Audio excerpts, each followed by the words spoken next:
Everyone knows Porsche as the manufacturer of fast luxury cars that never stop pushing the limits of performance. But how many people are aware of the company origins and how closely it is linked to Volkswagen?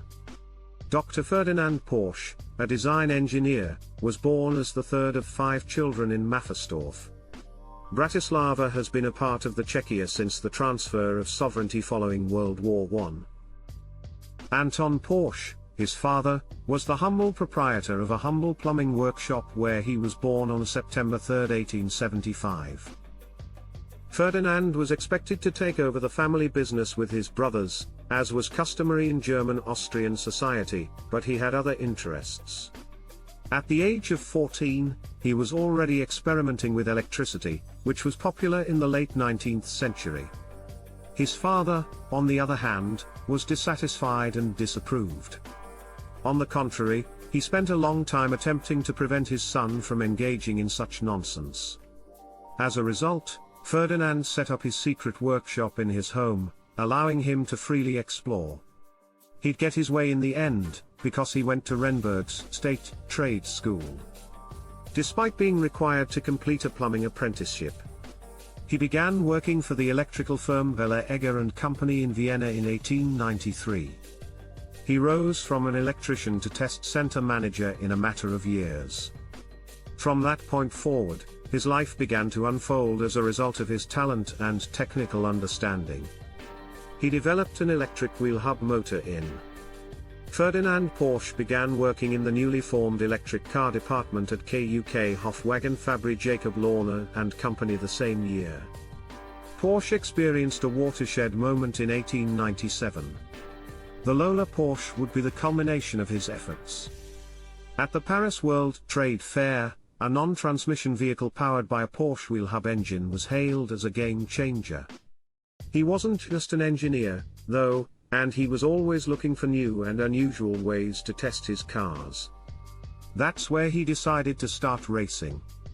Yes, Ferdinand Porsche used racing in 1900 to successfully test his innovations. He won the Simmering circuit outside of Vienna, for example. In 1902, he was also a driver on Archduke Franz Ferdinand's racing team. Ferdinand Porsche left Lorna after 8 years to become technical manager at Daimler in Vienna in 1906. He continued racing, and won the Prince Heinrich race in 1910, which was popular at the time, driving an automobile that he also designed. It was an annual long-distance test for touring cars with various routes. That year, it was 1,495 kilometers long and ran from Berlin to Bad Hamburg, passing through Mardenbrask, Kassel-Weberg-Nuremberg, Stuttgart, Strasbourg, and Trier on the way. Ferdinand Porsche's aerodynamic tulip-shaped automobile reached top speeds of up to 140 kilometers per hour. In 1917, he was appointed general manager of Austro-Daimler, and not long after that, he introduced Sascha, a compact 4-cylinder racing automobile with a 1.1-liter displacement. On its debut in 1922, the Sascha took first and second place in its category at the Tiger Florio event in Sicily. An Italian publication, Gazzetta dello Sport, said of its success, "Until very recently, no one would have dreamed of achieving such top speeds and durability with a 4-cylinder engine belonging to the category of the smallest cars ever." The following year, he would join Daimler Motorgesellschaft in Stuttgart as a technical manager and member of the executive board. This was Daimler's main branch in Germany, and he was immediately assigned the task of improving the Mercedes compressor automobile. Mercedes-Benz compressor designs SS and SK became synonymous with sportiness and racing success.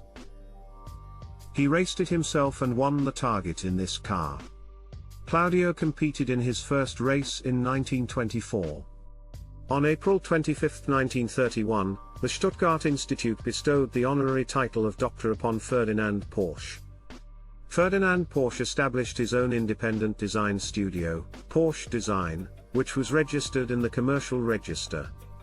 According to a well-known expert journalist, the Porsche name would have been immortalized in the car industry if the torsion bar suspension had been patented on August 10, 1931. Porsche was later commissioned by Auto Union to build a 16-cylinder Grand Prix racing car for the new 750 kg rules. Auto Union Porsche won 32 of the 64 races in 1932, with drivers such as Hans Stuck and Bernd Rosemeyer setting numerous world records. Soon after, he returned his gaze to Sascha and considered purchasing a small car for daily use. He wanted to create a high-quality car that could be used every day and wasn't just a smaller version of existing saloons. On June 24, 1934, the Porsche Design Office and the Rains and Vader Automobile Industry, the umbrella organization for the German automotive industry, signed a contract. Volkswagen was translating the people's automobile at the time. The foundation stone for the Volkswagen plant was laid in 1938. During this time, Ferdinand Porsche was one of Volkswagen's general managers, and the Second World War broke out just as production was about to begin, with only a few examples produced for official use. The Volkswagen was also used in the development of the first all-terrain or amphibious vehicle. Nonetheless, Volkswagen was honored for its accomplishment. Others all over the world would soon realize. Ferdinand Porsche was made an honorary professor in 1940. During the war, the construction office worked on projects such as the Maus heavy tank and an unofficial version of the Tiger tank, as well as wind generators and the Volks Strata. Yes, Ferdinand Porsche was apprehended by the French at the end of 1945 and imprisoned for 22 months for his indirect role in arming the German war machine throughout the war. He was targeted, but when no evidence of his involvement in war crimes or the Holocaust was found, he was released upon his return. He studied the design of the racing car Cisitalia, which was built under the supervision of his son Ferris. He was proud of his son's creation, and he allegedly stated that if I had built it, I would have done it exactly the same way, down to the last screw. Ferdinand Porsche died of natural causes at the age of 75 in Stuttgart in 1951.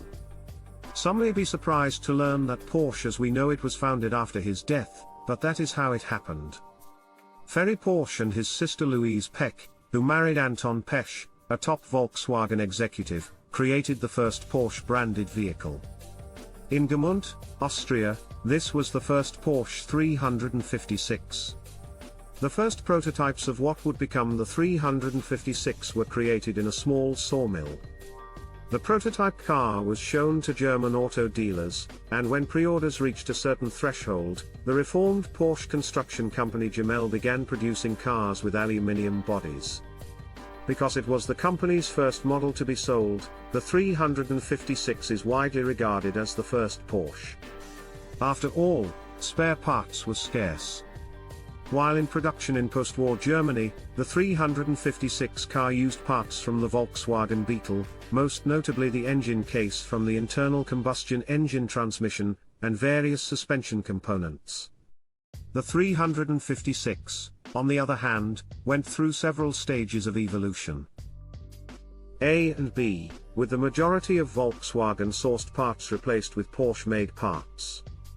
Nonetheless, it was considered a minor success in 1964. Following a degree of decent success in motor racing with several models, including the 550 Spider, which would also find fame as James Dean's car, the company debuted the Porsche 911, a name that would immortalize Porsche as the purveyor of excellence in pure driving performance. It was another rear-engine car called a sports car, similar to the 356 but with a 6-cylinder boxer engine.